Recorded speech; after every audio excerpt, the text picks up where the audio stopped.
Hello everyone, welcome to the Watch Poplars. I am back from my trip, and a lot has changed here. I was very worried about my trees while I was gone, because no one was here to take care of them. It was supposedly it, it was expected to be like not too hot, not too dry. While we were gone, and so that's why we didn't have any people taking care of watering the garden. They were just feeding the cats or something like that. But I'm glad I am here. This is the first thing I did when I came back, is watered all of the trees. And today I will be planting bottle tree seeds that I collected from a Brachychiton acerifolius. Yeah, because there's a lot of bottle trees planted down there. They like a little bit warmer, but I have seen some over here. They can tolerate some frost. They're native to Australia. I think all bottle trees are native to Australia, I'm pretty sure. And they look kind of funky. But these are from the flame tree. They're the one that gets all the red flowers. And yeah, so I want to plant these. And now, even though Brachychiton acerifolius is not very fat, it's not a very fat bottle tree, but it is Brachychiton. So I want to, and it was the only Brachychiton seeds that I could find. And so I decided I'm gonna plant them in style. If one, I'm gonna keep one of them. I'm gonna keep the strongest one, and style it to be fat. But I need a container, and I think I'm gonna plant them in here because there's a lot of space, and I don't want to use up any other. I mean, I could plant them in here. You are in between my knees once again, and behind the onion grasses there is some space for me to plant the bottle trees. Now, the Brachychiton rupestris, which is what most people think of when they think of bottle trees, that has inverse taper naturally. But I don't know how I would be able to maintain a inverse taper in a very small area without making the tree, without not achieving the look of a bottle tree. But that's not the same kind of bottle tree that forms these seeds, because this is Brachychiton acerifolius, and the very fat one with the literal bottle shaped trunk is Brachychiton rupestris. So I will give updates after I plant these, because this is pretty much all I want to do. There's an acorn. This is splitting. I can plant it, but I want to plant these as well. The Drosera survived the cold, so I think, but barely. All the branches died except the trunk, which is miraculous. And yeah, so lesson learned. I gotta protect the Drosera if I want to keep it alive, which I will, just in case I want to do something with them. I have a few more left. And there's this. This has a bunch of locust seeds in it. There's one that tried sprouting here. I think it dried out. Yeah, that's not gonna make it. I don't know. There's this. Nothing is sprouting in here. So I think I'm gonna use this space right here for the remaining Brachychiton acerifolius seeds. There are acorns in here. How did the acorns not sprout? This is Canyon live oak. Well, no, this is the California black oak. I don't know. I don't know. Why are they not sprouting? Maybe I can figure something out for them.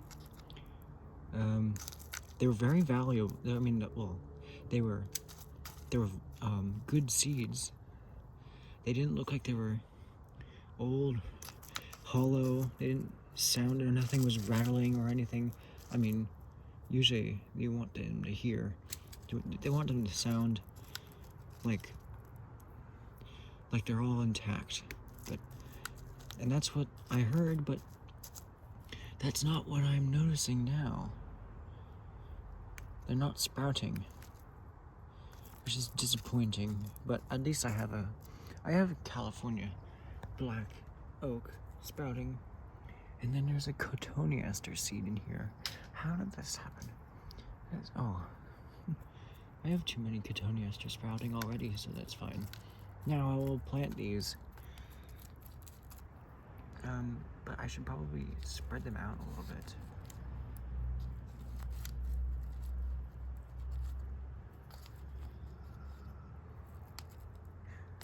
I'm mildly excited to develop these. Why I say mildly is because wisteria also has a bulbous taproot that can be exposed with each repotting and developed into some kind of pachycol style, I guess. And pachycol means a tree that is short and it's disproportionately fat for its size, and that's what baobabs, adeniums, bombax, pseudobombax, and erythrina does it as well, and some others. So that is what pachycol is. Yeah, I mean, some of my trees look pachycol, but they're not like a tree type that is naturally pachycol. I try not to make my trees pachycol unless they naturally look like that at full growth. But now it's time for updates. So I will look at the plum or the stone fruit rosacea trees, and I will look at all the others as well. I need to pick off this grass so that the snails can't get it, because they like eating plum leaves. So they do not have a bridge to access the plum trees. It looks like that one of them ate a native Minas lettuce. Sorry, there's dirt on my phone. I have to get it off. But the other Minas lettuce is fine. I mean, they're an annual, I believe, so they shouldn't last very long. They shouldn't take over the container, so that would be good. Clear it out a little bit more. The poppy's doing fine. Whatever this is doing nice. And it's grown a few inches. A runner. You can see there's a runner. But now I have wow. Yeah, I mean, they have grown ever since they started, ever since I repotted them, they have grown.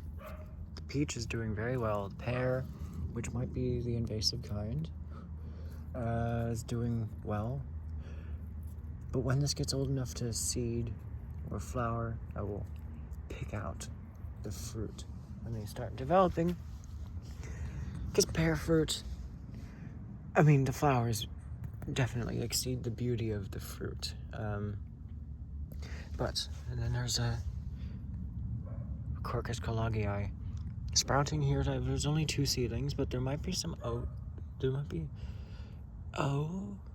there's 3, I think, so far. There's lots of roots in here. I do not know where that is from. It could be that there were already roots in there.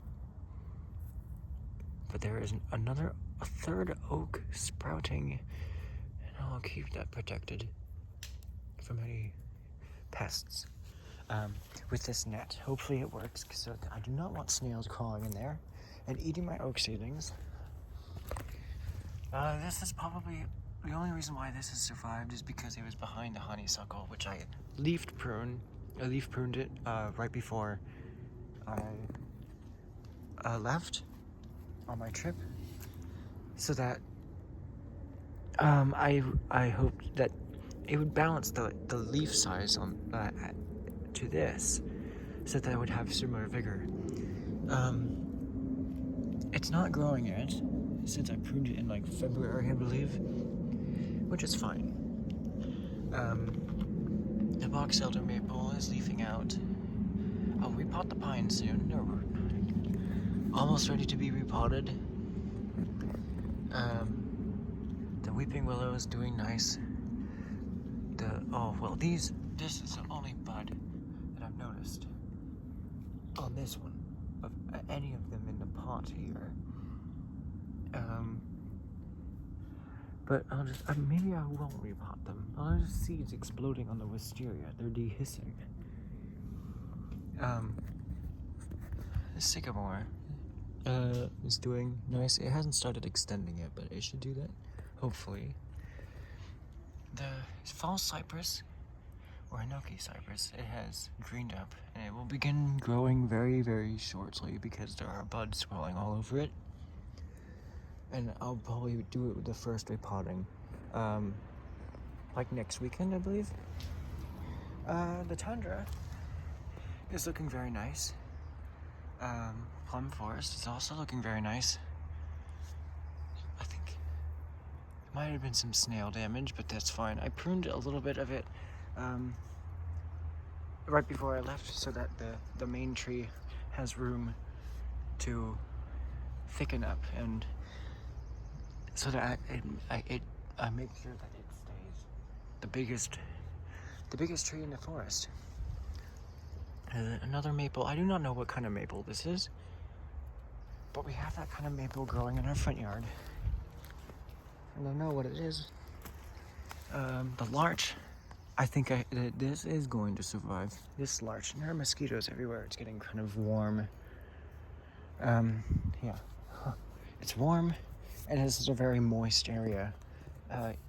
Even during the time I was gone, there's lots of moisture in here because the plants are growing very, very tall under the benches. The poison oak, it is starting. The buds are beginning to swell. If I had not pruned it, it would have leaves out, and it would be a lot taller. But usually the buds at the tip of the branches start swirling first, as with my Chinese pistache forest, which has aphids on it. So I'll be repotting this next weekend, I'm pretty sure, and I don't know if it's going to be easy enough as to repot it on camera without stressing about the footage turning off while it is paused. Oh, there's some flowers. It's probably mixing in with other blooms, but it smells I don't need to explain any further about how it smells. You probably know what I'm talking about. Those kind of flowers, like photinia flowers, ivy flowers, they smell like that. The Coelurotarea sprouting leaves, they have not fully matured yet. They're very tender.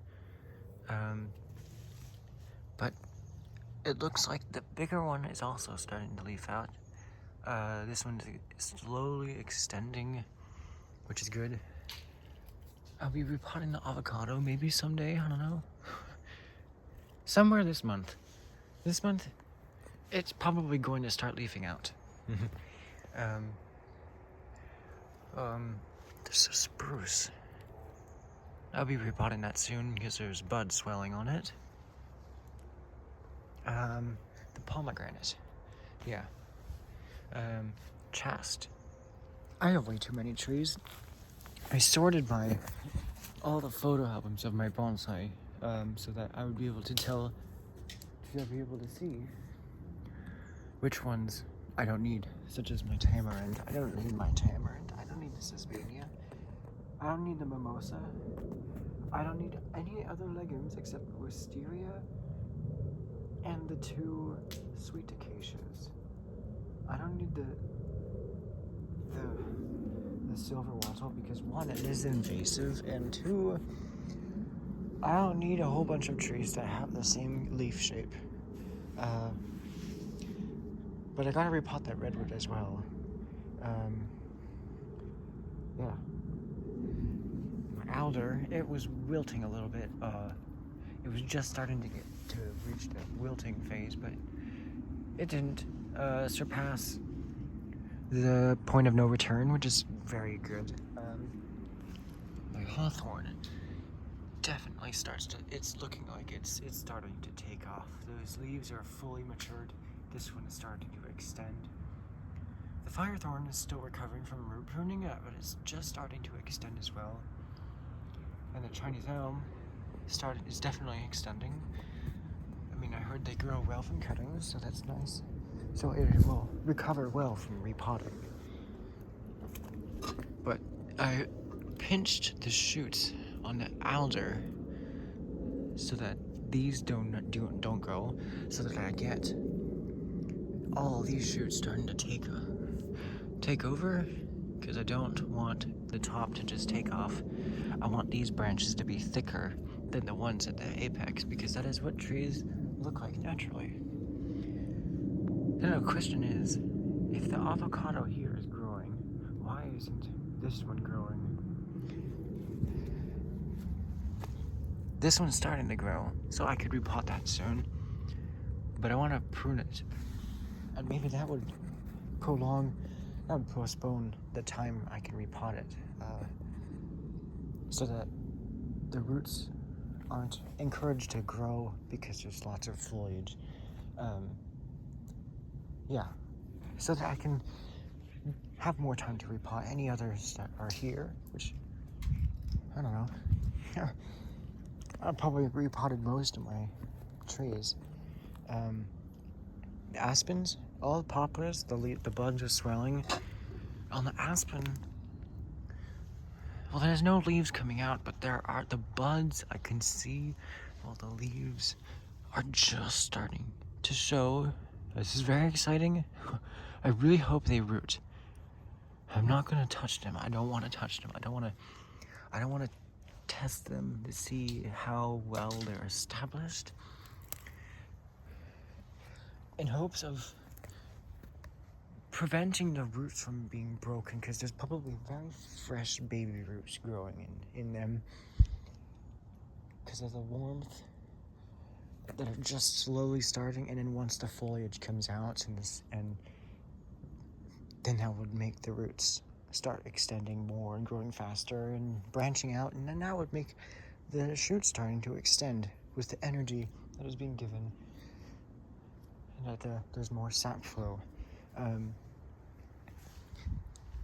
A eucalyptus forest, I have been contemplating whether I even need an eucalyptus, because there's other eucalyptus out there that are really nicely done bonsai, and I don't need an invasive as a eucalyptus. I mean, well, as a bonsai. So I'm trying to cut down on my collection. I have 26 native trees, native plants. 26 natives. Maybe a little bit more. Well, yeah, I do. Because, well, native types of trees is what I mean. And I have multiple types of honeysuckle. There's this honeysuckle, and then there's the other honeysuckle that I leaf pruned over there. So I have 26 types of native trees in my collection, but I have like twice as many because I have more than one, such as all my plum trees. This is in one photo album, that's how I figured out how many trees I have. That Japanese larch, I do not know if it is gonna make it, but at least I have the American larch. And then, oh wow, this willow is exploding with all sorts of shoots. I'll have to do some, well, I could do some shoot selection so soon, probably. Because it's very dense. And, yeah. This poison oak, I should be careful to keep these plants away from it, just in case there's any insects that like to eat it. Because I do not want my precious poison oak bonsai to be eaten. Pretty poison. I'm very guilty of having a poison oak bonsai, and I'm proud of that, because at least it is native. If I had a toxic, invasive tree, I'd certainly get rid of it. But this has a benefit in this has some ecological benefits with it. Someday this will flower, and I'll have native pollinators pollinating it, and they'll be happy. And I'll be wearing, I don't know, I'll be using dish soap to protect myself. Currant. I would consider a currant as a native because there are currants here that are native. Maybe they have been bred to be more pretty, such as the red flowering currant. We have a bush right there. It's still in full bloom. It's been in full bloom for more than a month. And you can see those pink flowers over there. Right here there's a bush. There's pink flowers hanging down. That is the currant that I got this as a cutting from. I will not be saving these honeysuckle, but I will be saving the blackberry. Maybe. I do not know. I could replace this with a raspberry, as the raspberry is native, but the blackberry is not. And the raspberry is equally as beautiful. And it also gets winter colors. I picked off the bud right before I left of this red oak, hoping to stimulate some more back budding. I haven't seen it yet. There's a legume sprouting in the base of the alder. The dawn redwood is sprouting. This Chinese pistache is sprouting, and this one is sprouting as well. That is exciting. I'll just let it grow. Both of them just grow out, and then in summer I'll select some shoots so that they don't end up making the top swell faster than the bottom. I can feel the mosquitoes biting my back every time I bend down. The honeysuckle is just starting to extend its shoots. This is still recovering. There's an oak here breaking dormancy. The cherry laurels are leafing out. This orange has not done anything. And then there's this pine candle. I don't know if I want to. I could prune it, but I don't know. I'm very strong. I strongly believe that this is a red pine. And red pines, they grow straight, and then they have the sprouts coming off of the side, with a flat canopy. So yeah, I want to kind of match that. So I want to let this grow a little bit more, and then maybe. I mean, it definitely has survived root pruning because of that. how much it's extending. Yeah, these native coastlive oaks were the only two that had the best root system, so I kept them, and now they're starting to leaf out. Hopefully, oh dear, hopefully they start growing faster now. I kept a lot of roots on them, and I hope they stop kind of suffering.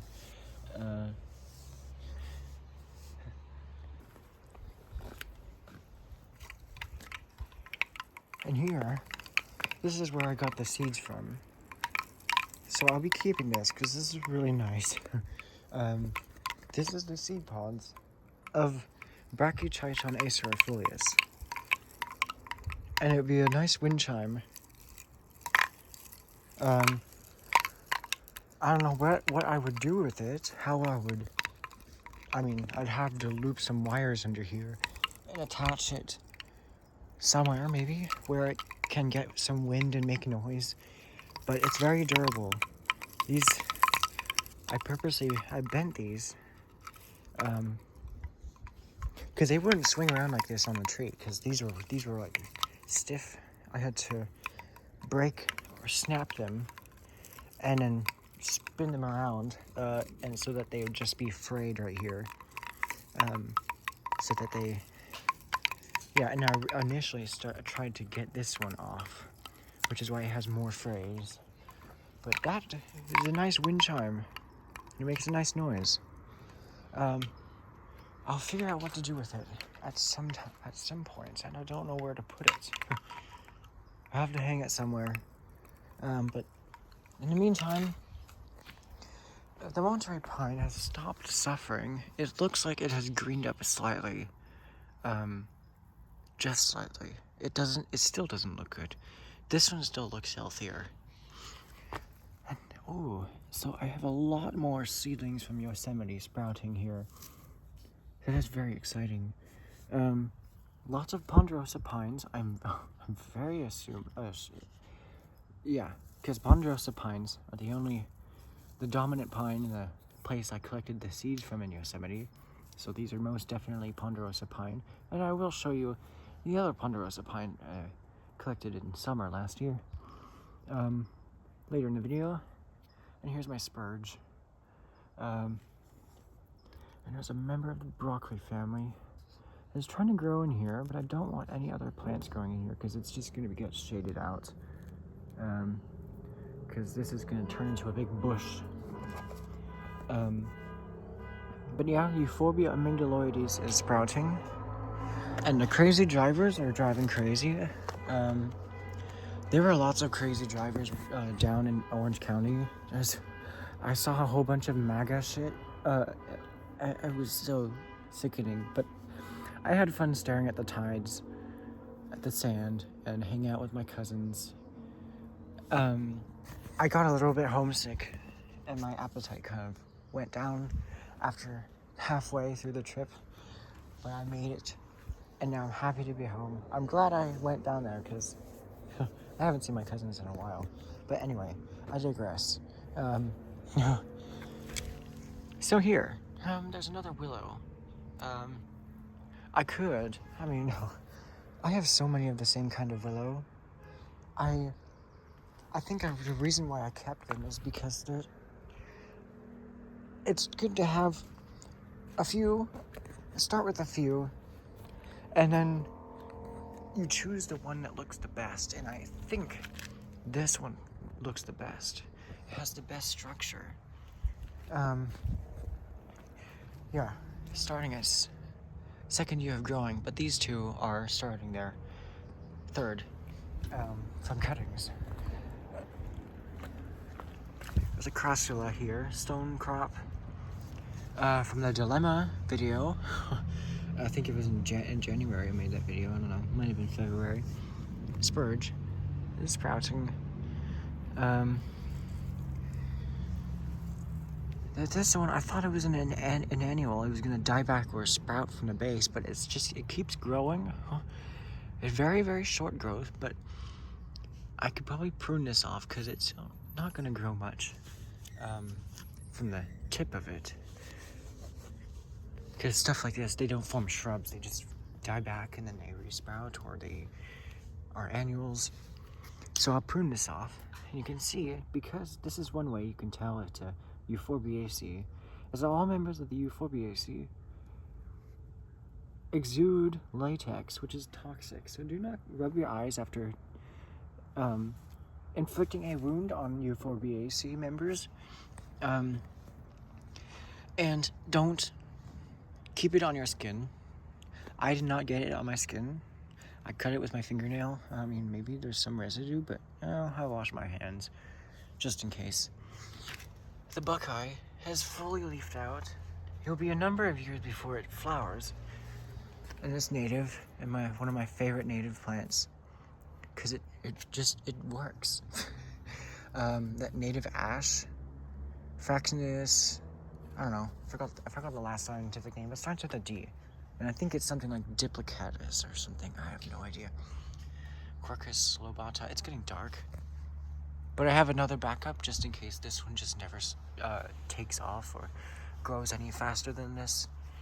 But for now, it has produced one short flush of growth. Apples. I don't really need apples. They're a member of the Rosaceae that, I mean, they get red fall colors and orange fall colors, more variety than plum trees, but there's also native plum trees that turn red, and I've already got those. So why do I have an apple? They have similar looking flowers. So there's another reason why I want to cut down. I have like kind of duplicates or too many of things. Maybe I need to cut down on the amount of plum trees I have. I don't know. But for now, that's why I'm keeping them in the same tray, as well as the legumes, just in case I wanted to keep all of them, which now I don't think I will. Oh, the alder is already starting to perk up. You can see it's already perking up, which is very nice. Bay laurel is slowly getting more. Well, the buds are slowly getting bigger, and it is lovely. Oh, never ever seen a big leaf maple bonsai, but I will now. For now on, I will keep this alive, and I will turn it into a really nice bonsai. You can see these leaves are very, very tiny. They're not huge, because the leaves at the beginning of the year, they always start very small, and then as the tree gains more strength, the leaves get larger and reach their full size, which will cover my whole head. But because this is in a container, the mature size of the leaves will also be very small. So by having it in a pot, I'm reducing the leaf size. Because once that root realizes that it's not in a free area and not free to just grow out and all over the place, it's gonna cause the rest of the tree to grow in a miniature scale. So I think that pot size is pretty nice for it for a few years. To keep the leaves small, if it ever tries getting so vigorous to grow leaves the size of my face. And it didn't even do that when the year before. It was in a slightly bigger container, but it was in a container, so it didn't really grow big leaves. But now, I can turn on flash. So here, the silver wattle is starting to grow. There's no activity on the Sesbania. This bud may be starting to swell. There's a sweet acacia. There's the wisteria. There's another sweet acacia. This redwood is still dormant. All of these. The erythrina is also a member of the Fabaceae family of legumes and peas. But it's also starting to show signs. It's starting to stir and wake up. And I don't know what all these other mimosoid legumes are here, but they're little tiny seedlings. This is a strange root.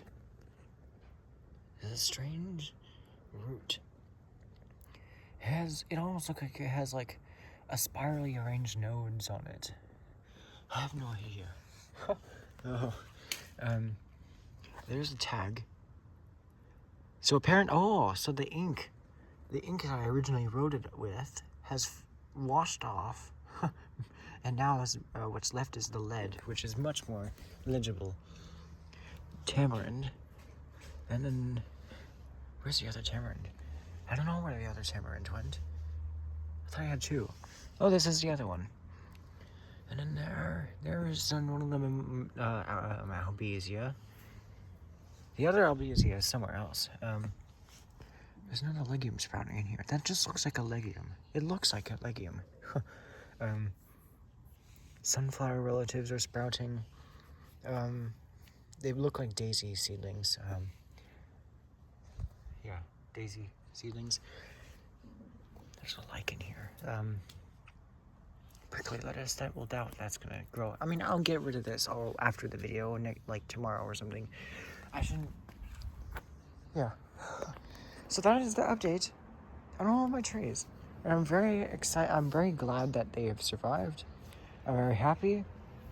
I do want to show. Well, I mean, there's the wisteria. So here's the wisteria.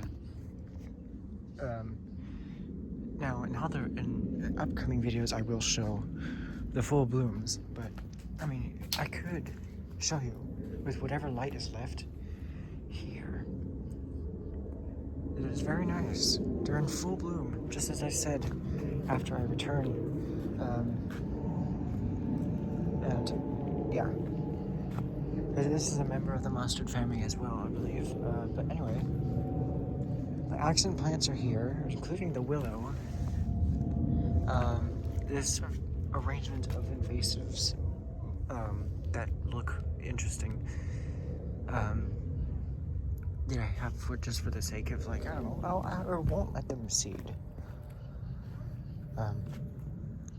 Yeah. The willow herb is doing nice. This one's starting to flower. And yes, I should stop the video because I gotta water the rest of the garden. And I gotta get inside because it's dark. And yeah. So, and in that video, I didn't really cut any part of it because I think I was being productive. There was a lot to show. Here, among the watch poplars,